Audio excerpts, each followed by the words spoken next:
اهلا معاكم ساره. النهارده هشارك معاكم وصفه انا نفسي كنت مستغرباها واستحاله كنت اجربها، بس اخدت المجازفه وجربتها وبجد ما كنتش مصدقه النتيجه. مش هقول لكم انا عملت ايه بالظبط، ركزوا في الفيديو وانتوا هتعرفوا وهتستغربوا زيي، بس اسمعوا الفيديو لحد النهايه وهتعرفوا النتيجه بجد قد ايه كانت حلوه قوي.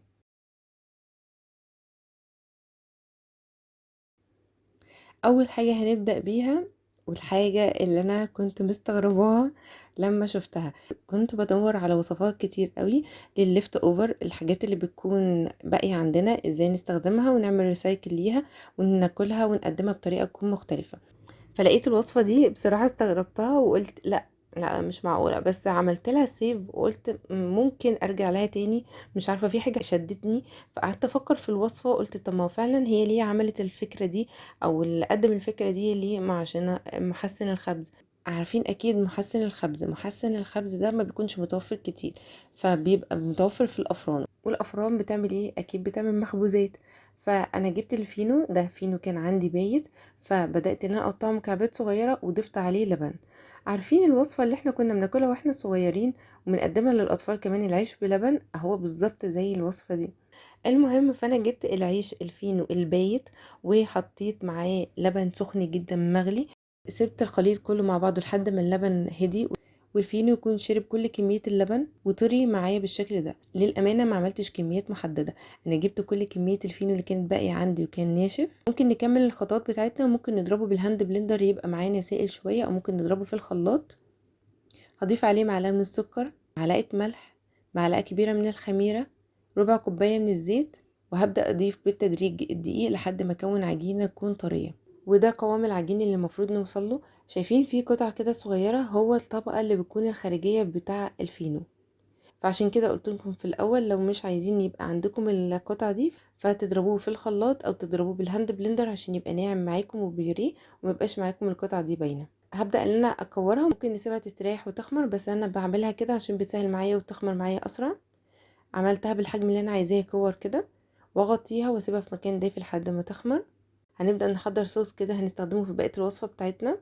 محتاجة هنا معلقتين كبار من الكاتشب، عليه معلقة من الصلصة، معلقة صغيرة من الثوم الباودر، معلقة صغيرة من الزعتر المجفف، معلقة كبيرة من الزيت أو زيت الزيتون، هنا بيبقى طعمه حلو قوي، نص معلقة أو ربع معلقة من الملح.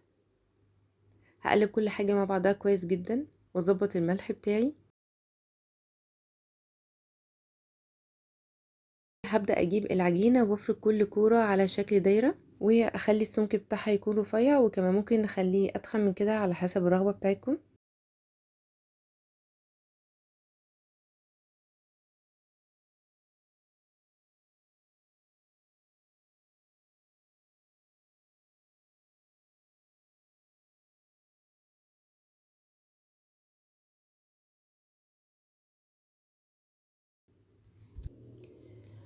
وفي طاسة على النار سخنة من غير اي اضافة زيت، او ممكن تحط عليها مسحة صغيرة خالص من الزيت. هضيف الخبز على الطاسة واسيبه دقيقة كده او دقيقتين بالكتير، وبعد كده هقلبه على الناحية التانية. هسيبه لحد ما يكون استوى من تحت وخد لون حلو. انا مش حباه ان هو ينفخ، فعلى طول هقلبه على الناحية التانية. وهو لسه سخن هبدأ اضيف الخليط اللي احنا عملناه بتاع الصلصة، وعليه الجبنة الموتزاريلا او عليه اي نوع جبنة يكون متوفر عندي. اغطي الطاسة لحد ما تكون الجبنة ساحت. ايوه، احنا بنعمل تورتيه، بس مش بنعمل اي تورتيه عاديه، لا احنا هنعمل بيه وجبه فطار او وجبه عشاء او اي حاجه ناكلها كده لو جعانين بالليل. ممكن نعمل الخبز كده على طول ونقف على المرحله دي وما نكملش بقيه الخطوات، ونعينه عندنا في الفريزر في اي وقت نطلعه، نسيبه يفك شويه وبعد كده نكمل فيه بقيه الخطوات اللي احنا ما عملناهاش فيه. شايفين انا الخبز هنا بتك عليه ازاي عشان تعرفوا ان هو فصل، يعني انا عندي برضو الخبز فصل. نقدر نستخدمه في حاجات كتير جدا، نقدر نستخدمه في سندوتشات. عملت منه كمان فكرة حلوة قوي بس للأسف أنا ما صورتهاش، ممكن أصورها لكم في مرة جاية إن شاء الله. بس الفكرة عموما اللي أنا جبت العيش وقطعته مثلثات، عارفين زي الناتشوز أو المقرمشات كده بتاعة الذرة. بس الأول خالص دهنت العيش كله بزيت وعليه رشة من الزعتر، بعد كده رصيتها في صينية ادخلها الفرن تحت الشواية مع التقليب لحد ما تتحمص وتاخد لون حلو قوي وتكون مقرمشة، نقدر ناكل بيها الجبنة، ممكن ناكلها كسناكس كده مقرمشات، طعمه حلو قوي قوي. نقدر ناكل بيه حلو وناكل بيه حادق كمان. وبجد انبسطت من الفيديو النهارده وانبهرت بيه وشفت النتيجه في النهايه. بجد النتيجه حلوه قوي قوي قوي، ومدياني كمان الخبز طري واستنى معايا فتره طويله ما نشفش.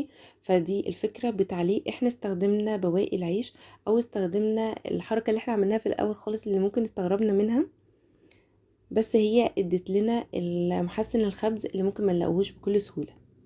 وبكده نكون وصلنا لنهايه فيديو النهارده. اقابلكم ان شاء الله في فيديوهات جايه ووصفات مختلفه، وسلام عليكم.